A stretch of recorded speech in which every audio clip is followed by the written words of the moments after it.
उस दवा से थायराइड तो ठीक नहीं हुआ, ये हुआ अलबत्ता कि वो एक प्रकार से इम्पोर्टेंट हो गई, वो कभी मां नहीं बन सकी। दूसरा, उनके आंखों की रोशनी चली गई। और तीसरा, अंततः वो कैंसर की मरीज हो गई।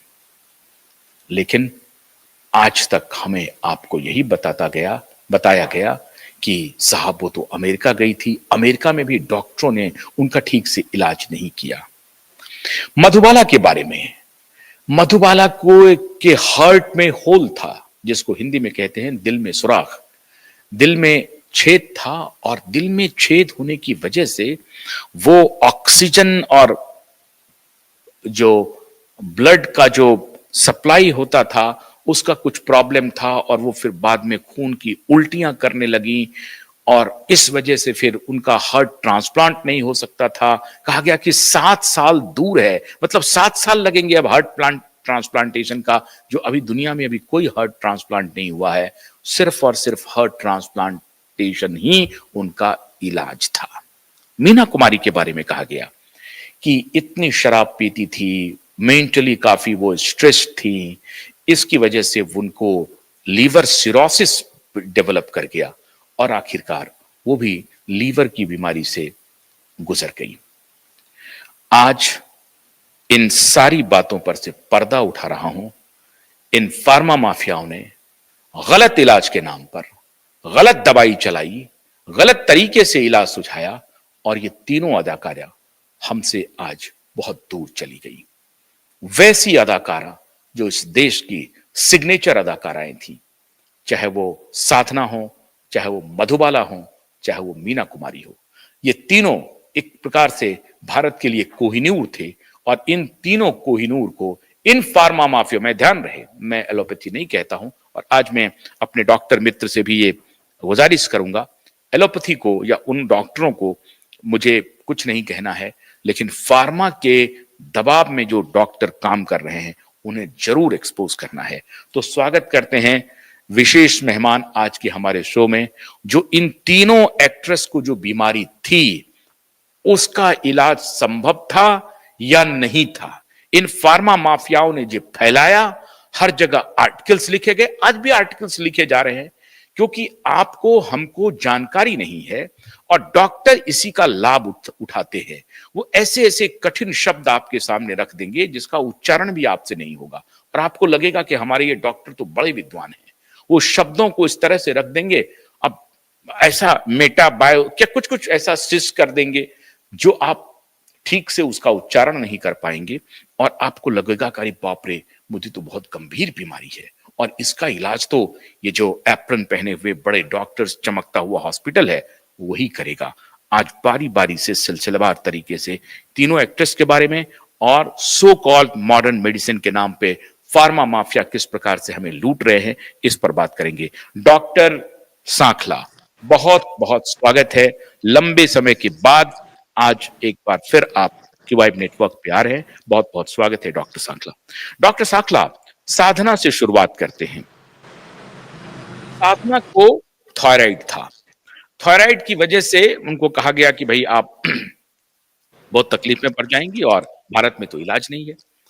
तो वो मोहतरमा चली गई अमेरिका, और अमेरिका में उनका जो इलाज हुआ उसके बाद वो मां नहीं बन पाई, उनकी आंखों की रोशनी चली गई, बाद में कैंसर हो गया।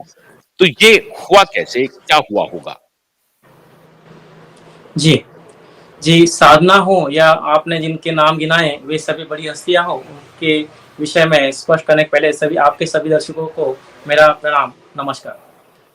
नमस्कार। मित्रों, ये केवल कुछ उदाहरण नहीं है, ऐसी असंख्य बातें हैं जो हमको जानना चाहिए। और मेडिकल जो फील्ड है, जो फार्मा लॉबी ने, देखो, फार्मा को लादा है डॉक्टर्स ने। भले ही फार्मा अपनी काल गुजारिया अपने जरिए को दुनिया पर लादने में कामयाब हुई है, लेकिन जरिया बने हैं डॉक्टर्स। इसलिए डॉक्टर्स को इस बारे में बख्शा जाना नहीं चाहिए, ऐसी मेरी मान्यता है। लेकिन आपसे भी मैं सहमत हूँ कि ये सब कारगुजारिया फार्मा लॉबी की है। फार्मा लॉबी ने केमिकल ड्रग्स को दुनिया पर लादा कि ये इफेक्टिव है किसी बीमारी में। और उनको ट्रायल्स का नाम दे दिया जो त्रुटिपूर्ण है और जिसमें बहुत सारे एविडेंस मैन्युफैक्चर्ड है। वहां से ये कहानी शुरू होती है। इसके पीछे भी मैं थोड़ा सा जाऊँ अगर आप परमिशन दे, कि रॉकफेलर फाउंडेशन, कार्नेज फाउंडेशन और एमपी मॉर्गन, जेपी मॉर्गन जो है, ये तीनों ऑयल कंपनियां एक साथ बैठ के, ये 1910 के आसपास की बात, इन्होंने तय किया कि जो नैफ्टा है वहां से बहुत सारे केमिकल ड्रग्स इवॉल्व किए जा सकते हैं, सिंथेसाइज किए जा सकते हैं, और वहां से ये कार्टेल बना और आज पूरी दुनिया में छा गया। एक षड्यंत्र के तहत, एक पूरी स्कैम के तहत केमिकल्स को मानव पर लादा गया है और इसका जरिया बनाया साइंस को। इसको साइंटिफिक माना गया क्योंकि साइंस फिजिक्स की इंस्ट्रूमेंट से देखा गया कि मधुबाला जी का थायराइड के जो रीडिंग्स है उसमें कुछ गड़बड़ है, या वो हाइपोथायराइडिज्म में होगी या हाइपोथायराइडिज्म में। ज्यादातर लोगों को हाइपरथायराइडिज्म होता है जो पाचन तंत्र की गड़बड़ियों के कारण होता है। जैसे हम लोग देखते हैं कि हमारी जो सेलिब्रिटीज होती है उनकी लाइफस्टाइल थोड़ी सी दौड़ धूप वाली और खाने पीने में अपना परहेज और इन सब चीज़ों से ये दूर रहते हैं और चक्काचौंध की दुनिया में सोने जागने के नियम नहीं होते, तो थायराइड होना एक आम बात हो गई है। एक और बात मैं आपसे शेयर करना चाहता हूँ कि देखिए कुछ सालों पहले, 20-25 सालों पहले लगभग, आयोडीन नमक में मिलाने से थायराइड की समस्या कम हो गई। ऐसे इस देश के संशोधन जो संस्थाएं हैं इन्होंने इस देश को, सरकारों को निर्देशित किया और आप देखिए कि थायराइड की समस्या पर काबू करने के लिए आज हर घर में आयोडीनिक नमक आ रहा है और देश के 15 करोड़ लोग थायराइड से ग्रस्त हैं। यहाँ आज हर 10 में से एक व्यक्ति थायराइड से ग्रस्त है और थायराइड का एक आसान जो इसका जो निराकरण था कि आप आपके पाचन तंत्र की सुधार को कर लो। आयुर्वेद इसी को कहता है कि आपका जो पाचन तंत्र है उसको ठीक करने से आपकी थायराइड की जो विकृतियां है वो अपने आप नॉर्मल आ जाती है। मैंने अपने हाथ से पेशेंट ठीक किया हूँ, कई पेशेंट ठीक किया हूँ और आज भी कर रहा हूँ। तो ये आसानी से जो ठीक होने वाली बात थी उसको केवल ये जो मॉडल है जो लादा गया दुनिया पर पैथोलॉजी को ठीक करने का, इंसान को ठीक नहीं करेंगे, केवल रीडिंग को ठीक करेंगे कि थायराइड के देखो फिगर्स कितने थे। मेरे पास में, मैं जब योग क्लास लेता हूँ तो मेरे पास में काफी एमडी पैथोलॉजिस्ट जो है, खुद उनको खुद थायराइड हो चुका, मैं उनका नाम भी शेयर कर सकता हूँ आपसे। तो वो एमडी पैथोलॉजिस्ट डॉक्टर थी महिला और उनको 9 साल से थायराइड था और गोलियां दवाइयां लेने के बावजूद उनके रीडिंग नॉर्मल आते थे, लेकिन उनकी समस्याएं जो की थी, जॉइंट पेन थे, वेट बढ़ा हुआ था, घुटनों में काफी दर्द था और पीरियड्स की गड़बड़ियां थी, बेचैनी थी और वेट और बहुत सारी चीजें।